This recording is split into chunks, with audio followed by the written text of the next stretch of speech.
సావిత్రి, ఏమండి సరిగ్గా సమయానికి వచ్చారో? మీరు లేని సమయంలో ఆ మాంత్రికుడు అమ్మవారికి అగ్నితో అభిషేకం చేశాడు. అంతా నాకు తెలుసు. ఆయనతో మాట్లాడే వస్తున్నాను. ఆయన ఏం చేసినా మన మంచి కోసమే చేస్తాడు. ఏమండి అందుకని అమ్మవారికి శక్తి లేకుండా చేయడం పాపం అండి. పాపపుణ్యాల గురించి ఆలోచిస్తూ కూర్చోలేము. మన అమ్మాయి క్షేమమే మనకిప్పుడు ముఖ్యం. ఆయన చెప్పినట్టు చెయ్యి. వద్దండి, ఇంకేం చెప్పద్దు. అతని మాట తీరు ఏది నాకు నచ్చలేదు. అతని మంత్రాల వల్ల మనకే నష్టం అండి. ఇలా చూడు, మన క్షేమం కోరేవారిని మనమే తప్పు పట్టకూడదు. సావిత్రి, ఇప్పుడు నేను చెప్తున్నాను, ఈ దేవత బొమ్మను తీసుకెళ్లి కోనేట్లో పారాయి. ఏమిటి మీరునా? నీకు నీ భర్త కావాలనుకుంటే నేను చెప్పినట్టు చెయ్యి.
సావిత్రి, విగ్రహం పడేసావా?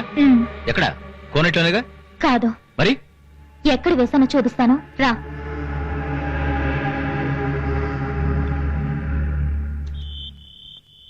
ఆగు. ఎక్కడ పడేశావు? ఇక్కడే. ఇక్కడ?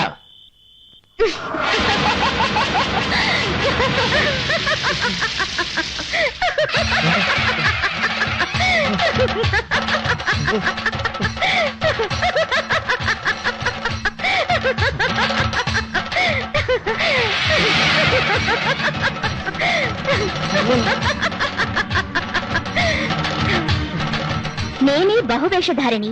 నా దగ్గర పగటి వేషాల రే. నీ దగ్గర నక్షత్ర శక్తి అణువంత, ఈ పోలేరమ్మ శక్తి ఆకాశవంత. నాతో పరాచకాలా?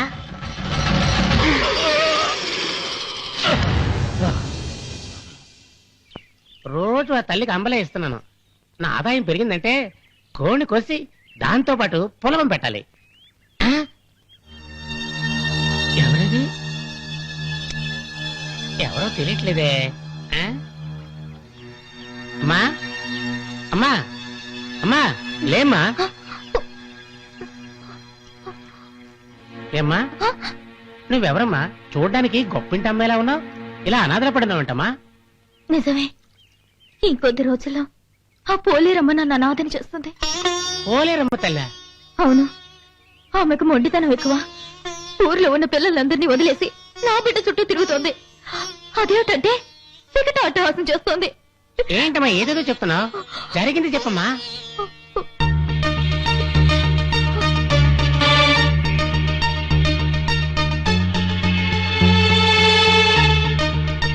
పోలేరమ్మ తల్లి ఇంత పాపాన్ని కూడా కట్టిందా?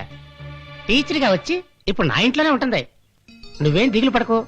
ఇక మీద నీ బిడ్డ కోసం పోలేరమ్మ రానే రాదు. అన్నీ నేను చూసుకుంటాను. అరే ఒట్టేస్తున్నాను తల్లి.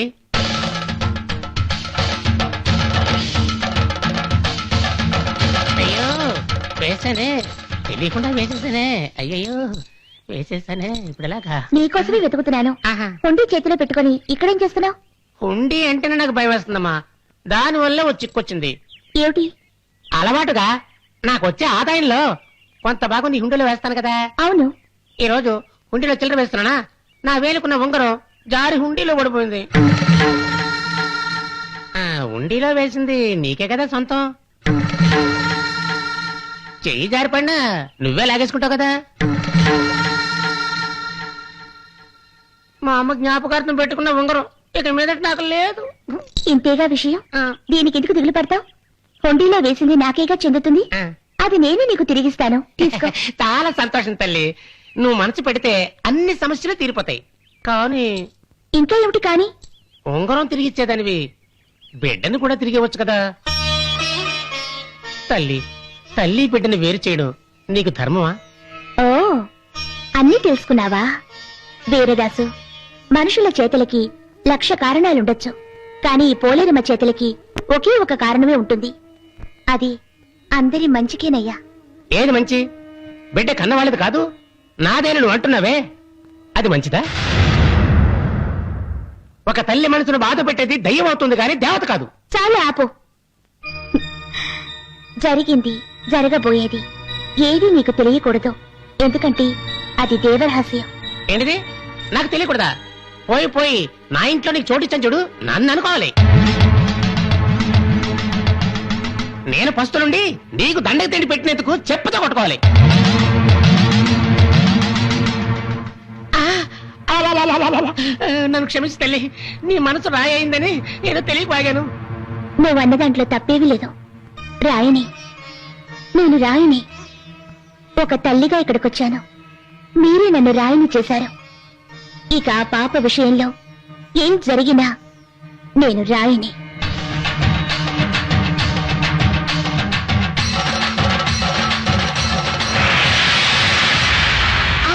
తల్లి అమ్మవారు రాయైంది. ఇక మీదట నన్ను ఎదిరించడానికి ఏ శక్తి లేదు. 40వ పౌర్ణమికి సత్యాన్ని బలిచ్చి పూజ ముగిస్తాను.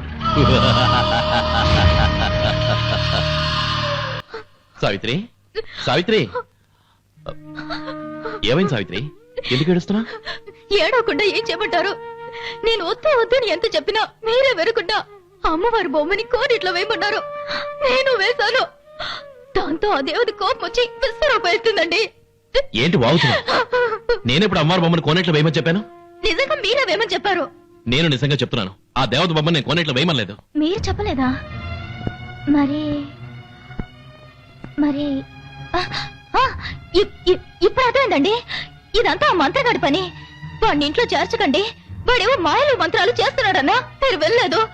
చివరికి ఆ మాయావి మీ రూపంలో వచ్చి నన్ను మోసం చేశాడండి. నో, ఆయన గురించి నాకు బాగా తెలుసు. ఆయన చాలా మంచివాడు. ఆయన మన సమస్యలు తీర్చడానికి ఇక్కడికి వచ్చాడు. ఆయన అంటే నాలా వేషం వేయడమేంటి? It's impossible. అది కాదండి. సావిత్రి, 24 గంటలు ఆ దేవత ఏం చేస్తుందో అని ఆలోచించి ఆలోచించి భయపడి చస్తున్నావు. ఆ భయంతో నువ్వేం చేస్తున్నావో, ఏం మాట్లాడుతున్నావో అసలు నీకే అర్థం కావట్లేదు. ఛే, ఈ కొంపలో మనశ్శాంతి లేకుండా పోయింది.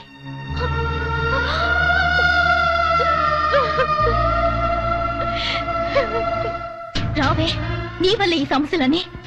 సావిత్రి, పాపం తీసుకుని ఎక్కడికి వెళ్తున్నావు? ఆ దేవతతో పోరాడి మనం గెలవలేమండి. వేరే మార్గం లేదు. పాపం తీసుకెళ్లి పోలేరమ్మ దగ్గర అప్పగించేస్తాను. నీకేమన్నా పిచ్చి పట్టిందా? కన్న తల్లి ప్రాణమనేస్తుంది కానీ కన్నబిడ్డను మాత్రం ఇవ్వదా? నువ్వేగా అన్నావు. అన్నాను. అలా అంటే తప్పని నాకిప్పుడు అర్థమైంది. పాప కంటే నాకు మీ మనసు అంతే ముఖ్యం.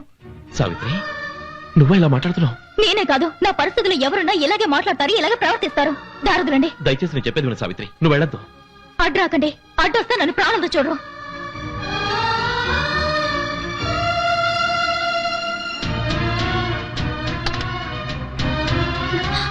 ఎక్కిచాం.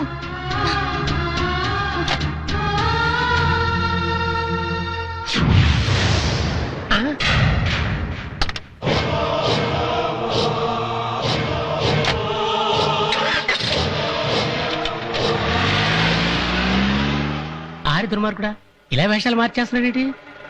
సావిత్రి చెప్పిన మాంత్రికుడు వీడేనా?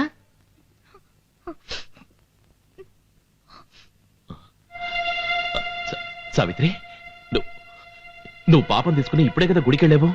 ఇప్పుడు పూజ గదిలో చూస్తున్నావేంటి? ఏంటని మీరు అనేది? ఎంతసేపు నేను పూజ గదిలోనే ఉన్నాను.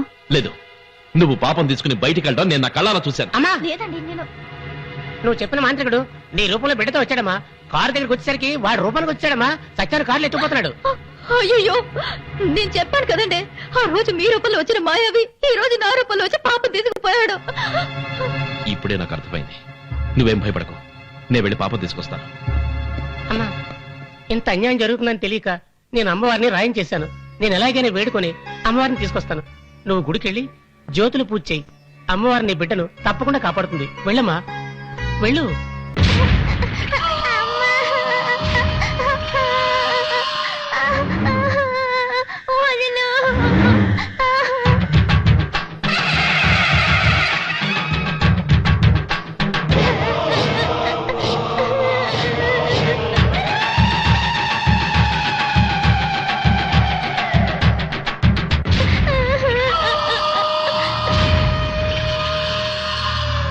పాపని కాపాడతానని ఇంట్లోకి దూరి చివరికి నమ్మించి మోసం చేసి పాపను ఎత్తుకొస్తావా? నన్ను చంపడానికి పుట్టిన బిడ్డని చంపకుండా వదులుతానా? ఈ రోజు 40వ పౌర్ణమి. పూజ బలితో పూర్తవుతుంది.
పాపకి 4 ఏళ్ల వరకు గండ ఉందని, అసురేశ్వరిని అంతం చేయడానికి పుట్టిన అవతారం అని మాకు తెలీదు.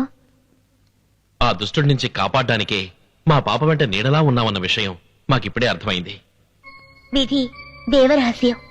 అది తెలుసుకుంటే మనుషులు తట్టుకోలేరు. అందుకే పాపని హుండీలో పడేలా చేసి నేనే తనను కాపాడుకుంటూ వచ్చాను. అసురేశ్వరుడి అంతంతో సత్య దగ్గరుండే అపూర్వ శక్తి అదృశ్యమైంది.